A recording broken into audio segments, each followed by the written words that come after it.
शेतकरी मित्रांनो नमस्कार.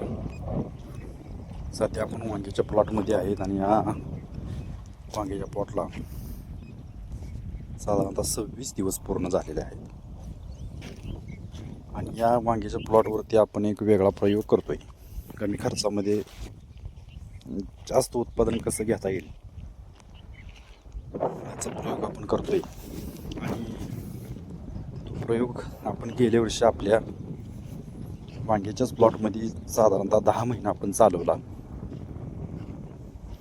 आणि अतिशय सुंदर असं रिझल्ट आपल्याला मिळालं. त्याच्यामुळे यावर्षी आपण यूट्यूबद्वारे फेसबुकद्वारे आपण याचं स्टेप बाय स्टेप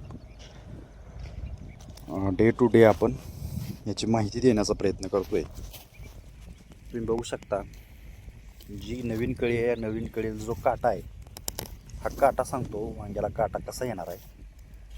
पानावरचा काटा बघा, आज 42 टेम्परेचर असून या काट्यावरती अतिशय चांगल्या प्रकारचं लस्टर आणि पानावरती कुठल्याही प्रकारची ट्रेस दाखवत नाही. जो जैविक पान असतो ह्या दिवसामध्ये त्या टेम्परेचरला प्रत्येक स्प्रेमध्ये टॉनिक देणं गरजेचं राहतं आणि टॉनिक आपण कुठल्याही प्रकारचं याला देत नाही. टॉनिकच्या माध्यमातून आपण एक वेगळा प्रयोग करतोय. रासायनिक म्हणसाल तर आपण बेसल डोस रासायनिक देतोय, लिक्विड रासायनिक सोडतोय, स्प्रेमध्ये रासायनिकचीच औषधं प्युअर ओरिजिनल आपण वापरतोय. सेंद्रियमध्ये आपण शेणखत घातलेलं आहे आणि जैविकमध्ये जर आपण काही प्रयोग करायचा असेल तर आपण हा स्लरीचा प्रयोग करतोय. आणि स्लरीमध्ये 5वा टप्पा आपण सध्या करण्याच्या तयारीत आहे. 5व्या टप्प्याची स्लरी आतमध्ये तयार झालेली आहे. तर याच्यामध्ये शेण 10 किलो, गूळ 2 किलो, गोमूत्र 2 लिटर ते 5 लिटर आणि ताक 2 लिटर वापरतो. स्लरी काल आपण यातली 50% स्लरी सोडलेली आहे.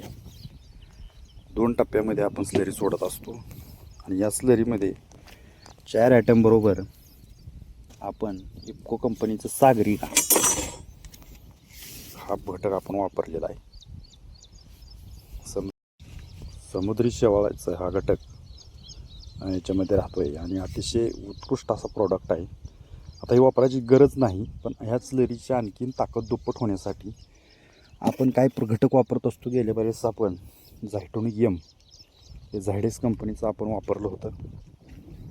त्याच्यानंतर प्लेन स्लरी पण आपण करतो, ज्यामध्ये शेण, गूळ, गोमूत्र आणि ताक हे 4 गोष्टी वापरून आपण जीवामृत वापरतो.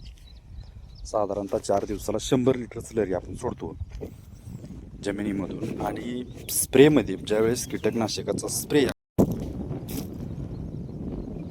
त्यावेळेला त्या स्प्रेमधून आपण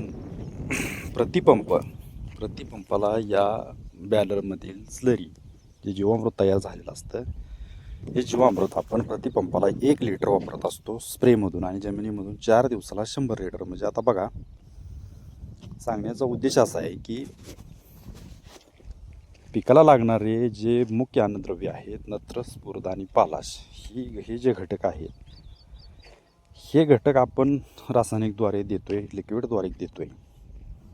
आणि ती दुय्यम आणि सूक्ष्म अन्नद्रव्य जी पिकाला लागत असतात त्या अतिशय कमी प्रमाणात लागतात. आणि ही जी घटक आहेत हे ह्या जीवामृतच्या माध्यमातून पिकाला अतिशय चांगल्या प्रकारे मिळतात. त्याच्यामुळं आपण सूक्ष्म अन्नद्रव्य आणि दुय्यम अन्नद्रव्यावरती कुठल्याही प्रकारचा वेगळा खर्च करत नाही. NPK मध्ये आपण जे 10-26 आहे, 18-46 आहे, त्याच्यानंतर 20-20 आहे, त्याच्यानंतर 9-24-24 असे घटक आहेत जे महागाईचे औषध आहेत, जे फर्टिगेशन आहे ते आपण वापरत नाही. याच्यामध्ये नत्र, स्फुरद, पालाश, जे नत्र म्हणजे युरिया असेल, स्फुरदसाठी सिंगल सुपर फॉस्फेट आणि पालाशसाठी पोटॅश असा प्लेन डोस देतो आपण. याच्या पलीकडे बेसल डोसमध्ये आपण वेगळं काही देत नाही. आता नत्र, स्फुरद, पालाश हे जमिनीमध्ये बॅलन्स करण्याचं काम हे जीवामृत करतं. तुम्ही बघू शकता अगदी सुटसुटीत, अगदी बोलायचं काम नाही असं सध्या झाड ग्रोथ करतंय, फुटवा बघा. आणि असं एकच नाही, प्रत्येक झाड अतिशय सुंदर असं झाड सध्या ग्रोथ करते. सध्या कळी निघालेली आहे रोपाला. आणि मला वाटतं ह्या झाडामध्ये सध्या काही कमी आहे. अशा पद्धतीने आपण जे टॉनिकवरती किंवा सूक्ष्म अन्नद्रव्यावरती किंवा दुय्यम अन्नद्रव्यावरती कुठल्याही प्रकारचा वेगळा खर्च करत नाही. आता ह्याचा फायदा काय होतो बघा, येणाऱ्या काळामध्ये ज्यावेळेस या प्लॉटचा माल चालू होईल त्यावेळेला जी क्वालिटी मेंटेन करावी लागते पिकामध्ये, आता जी चमक असेल, जी पिकामध्ये देठ हिरवा असेल, काटा असेल किंवा एक वेगळी मालावरती वेगळी शायनिंग असते, ही कुठलेही फळबाग असेल किंवा व्हेजिटेबलमध्ये जे पिकावरती एक वेगळे शायनिंग आणायची असते, तो कलर असतो तो त्याच्यासाठी रासायनिक औषध कुठलंही बाजारात उपलब्ध नाही. त्याच्यासाठी जैविक निविष्ठात वापरणं गरजेचं असतं. आणखीन या स्लरीमध्ये आपण वेगवेगळ्या प्रकारचे घटक, वेगवेगळ्या प्रकारचे प्रयोग आपण करतोय आणि याच्या माध्यमातून अतिशय चांगला असा रिझल्ट आपल्याला भेटला.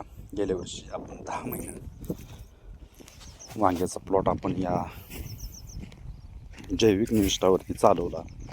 आणि विशेष सांगायचं झालं तर साधारणतः